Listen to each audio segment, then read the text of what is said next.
ভোরে ওঠার অভ্যেস আমার সংসার জীবনকে বদলে দিয়েছে, বয়ে এনেছে এক আমূল পরিবর্তন।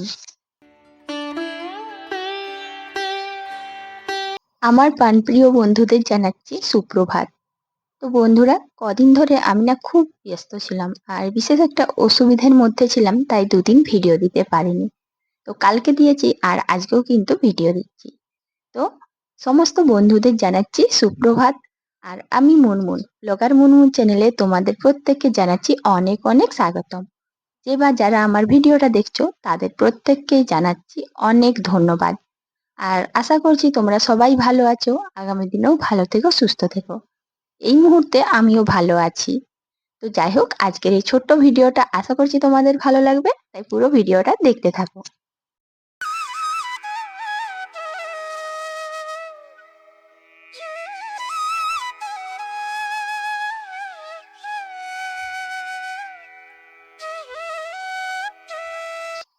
অন্য দিনের মতো আজকেও একটা ছোট্ট ভিডিও নিয়ে চলে এসেছি।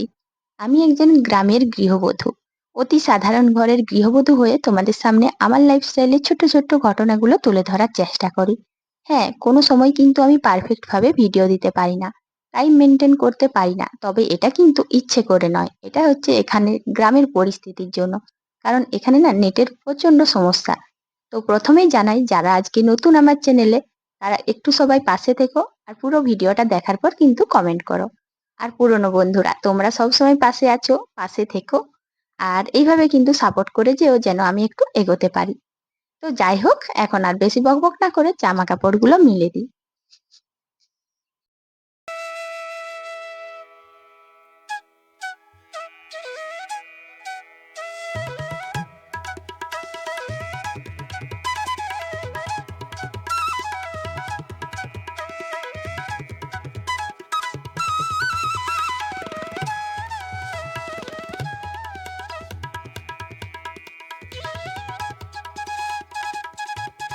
আমরা প্রত্যেকটি মেয়েই কিন্তু প্রথমে যখন বাপের বাড়িতে থাকি, প্রথম জীবনে কিন্তু অনেক অলসতার মধ্যে থাকি। ভরে ওঠা এটা কিন্তু জানি না আগেকার দিনে ছিল কিনা, তবে বর্তমানে কোনো মেয়েই ভরে ওঠে না। আর বাপের বাড়িতে একটা আলাদা জীবন থাকে, কিন্তু বিয়ের পর সংসার জীবনে আমরা যদি ভরে না উঠি তাহলে কিন্তু কিছুই ভালো হয় না। আর এটার জন্য কিন্তু আমাদেরকেই অনেক খারাপ পরিস্থিতির মধ্য দিয়ে যেতে হয়। তো যাই হোক বন্ধুরা, আমি কিন্তু ভোরে ওঠার অভ্যেস করেছি এই কারণে, যেটা তোমরা ভিডিওটা দেখলেই বুঝতে পারবে। তো ভোরে উঠেছিলাম বলেই জানো তো, সংসারের সমস্ত কাজকর্ম করে জামা কাপড়গুলো রোদে দিয়ে এসেছি।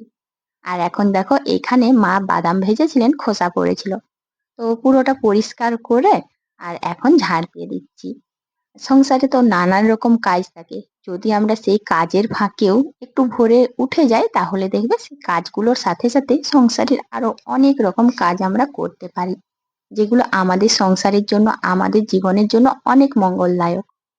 আর এই যে দেখো, ঝাড় দিয়ে না, মানে যখন ঝাড় দিই তখন আমি দেওয়াল টেওয়াল বা এই দরজার কোণা, বিভিন্ন জায়গা যেগুলো তাড়াহুড়োতে কাজ হয় না, সেই কাজগুলো করতে পারি। হাতে একটু সময় থাকলে তবেই তো আমরা বাড়তি কাজ করতে পারবো। আর যদি সময় না থাকে তাহলে কখনোই কিন্তু এগুলো পারবো না। জানো তো বন্ধুরা, কথায় আছে, বাড়ির গৃহিণীরা, বাড়ির বউরা যদি দেরি করে ঘুম থেকে ওঠে, বিছানা থেকে দেরি করে ওঠে, তাহলে কিন্তু সেটা ঘরের জন্য খুবই অমঙ্গল। আর এটা কিন্তু সত্যি, এই ঘরের জন্য খুবই অমঙ্গল, সংসারের কখনোই ভালো হয় না। হ্যাঁ, এক দুদিন ঠিক আছে, কিন্তু সব দিন না। আর এটার সঙ্গে সঙ্গে জানো তো, আমাদের যেমন সংসার জীবনের উন্নতি হয়, আমাদের শারীরিক অবস্থারও উন্নতি হয়। তো ভোর থেকে উঠে কাজ করলে আমাদের দেখবে আবার কাজটাও অনেক এগিয়ে যায়। পরবর্তীকালে আমরা যেমন বাড়তি কাজ করতে পারি, নিজেদের ইচ্ছে মতো একটু নিজেরা বিশ্রামও নিতে পারি।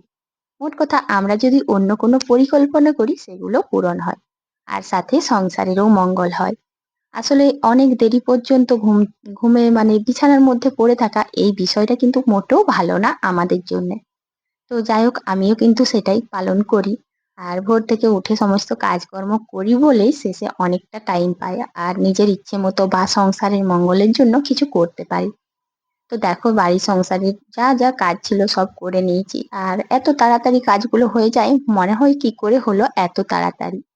তো এখন অনেকটাই ফাঁকা ছিলাম, সেই ফাঁকা থাকার জন্য ভাবলাম এখন কেন বসে থাকবো, একটু সবজিগুলো কেটে নিই।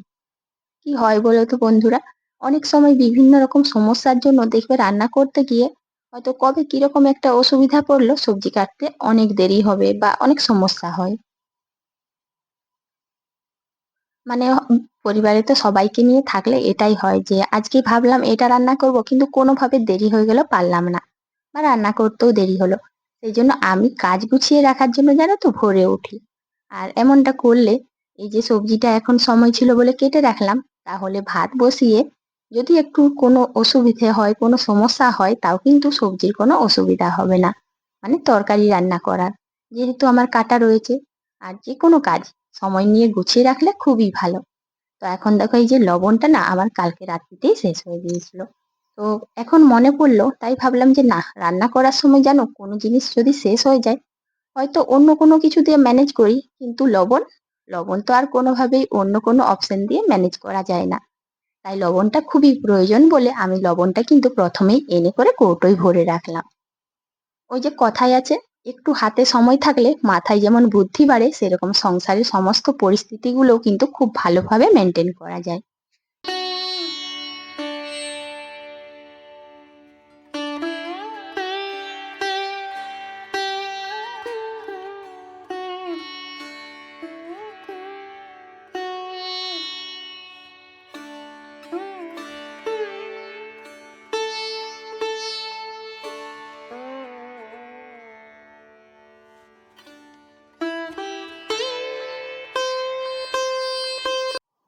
সংসারে সমস্ত কাজকর্ম করার পর এখন একটু ঘরটা মুছে নিচ্ছি।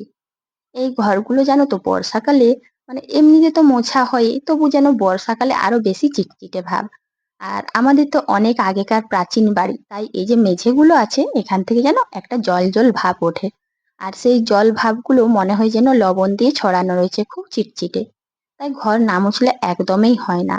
আর ঘর মোছার পর দেখলাম যে না আর কোনো কাজ নেই, বাসি কাজ সব শেষ হয়ে গেছে, এখন রান্না বান্নার দিকে যাওয়া যাক, তাই স্নান করে সোজা রান্নাঘরে চলে এসেছি। আর রান্নাটাও অনেকটা এগিয়ে নিয়েছি, সবটা তো আর তোমাদের সাথে শেয়ার করলাম না।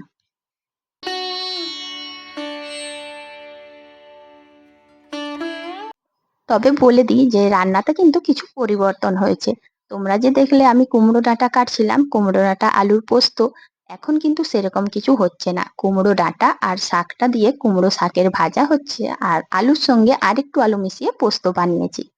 আসলে এটাই হচ্ছে আমাদের সংসার জীবনের নিয়ম। কারণ বাবা বললেন যে আজকে আলু পোস্ত করো আর শাকটার ভাজা, তাই কুমড়ো ডাঁটাগুলো কেটে কেটে ভাজা করলাম আর আলু পোস্ত করলাম। এই যে কারোর মনের ইচ্ছে পূরণ করা, এটা কিন্তু সময় না থাকলে হতো না। তো খাওয়া দাওয়া করে সোজা চলে এসেছি বাগানে। আর জানো তো বন্ধুরা অদ্ভুত বিষয় হচ্ছে এই যে যে জায়গাটায় আমি দাঁড়িয়ে আছি দেখো কি সমস্ত জিনিসগুলো বের করছি। প্রথমে না ভাবতেই পারিনি যে এখানে এত আনারস রয়েছে। তো বাগানে এসেই ভেবেছিলাম যে এমনি বাগানটা ঘুরতে এসেছি, তো এত আনারস রয়েছে তাও আবার সবগুলো পেকে। তো আমি ভাবতে পারিনি যে এত আনারস পাকা অবস্থায় পাবো। একটাই ভালো লাগলো যে আনারসগুলো নষ্ট হয়নি, সঠিক টাইমে দেখতে পেলাম। আর তাড়াতাড়ি রান্নাটা করে বাগানে একটু এসেছিলাম সমস্ত গাছপালা দেখতে, সেই কারণেই হয়তো এগুলো দেখতে পেলাম। তো কি বলতো বন্ধুরা আমাদের হাতে যদি সময় থাকে সময়ের কাজ সময়ে করি, মোট কথা ভোরে উঠে যদি সব কাজ করি তাহলে কিন্তু আবার অন্যান্য দিকেও আমরা লক্ষ্য রাখতে পারবো। তো সেই জন্য যেন ভোরে উঠে কাজ করেছি বলেই বাগানে একটু ঘোরাঘুরি করতে এসে এই এতগুলো জিনিসকে নষ্ট হওয়ার হাত থেকে বাঁচাতে পারলাম। সত্যি বলতে এটাই কিন্তু আমাদের সংসারের মঙ্গল। তো অনেকগুলো আনারসই পেলাম আর সবগুলোই জানো তো অনেক কষ্ট করে বের করতে হয়েছে। মানে এগুলো কি বলতো লুকিয়ে থাকার মতন জিনিস। আর ওখানে ছিল বলে না আমরা বাড়ির কেউই জানতে পারিনি। তো আজকে আমার চোখে পড়লো।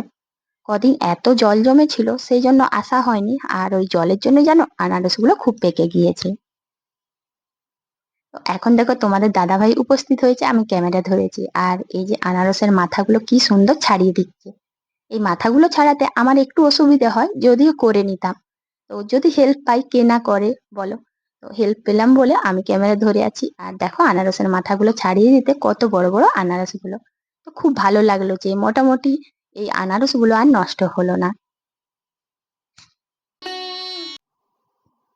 আনারসগুলো সবগুলোর মাথা ছাড়িয়ে দেবার পর আনারসগুলো দেখতেও যেমন সুন্দর লাগছিল, কি অপূর্ব লাগছিল। আর সত্যি আমি হয়তো না এলে যে এটা হতো না এটা আমি খুব ভালো করে বুঝতে পারলাম। আর জানো প্রত্যেকটা গৃহিণীরাই যদি ভোর থেকে উঠে সংসারের কাজকর্ম করে দেয় তাহলে দেখবে সংসারের আবার অন্যান্য দিকের ব্যাপারগুলোও তারা বোঝার চেষ্টা করতে পারবে আর অনেক সমাধান করতে পারবে। মোট কথা সংসারের মঙ্গলের জন্য না অনেক ভালো। আর এটাই হচ্ছে আমাদের সংসারের মঙ্গল করার জন্য যে আমরা সময় খুঁজে সংসারে ভালো কিছু করতে পারি। এই যে আনারসগুলো নিয়ে এলাম, এটাও তো সংসারের ভালোই হলো। তো বন্ধুরা, আজ আমি এখানেই শেষ করছি।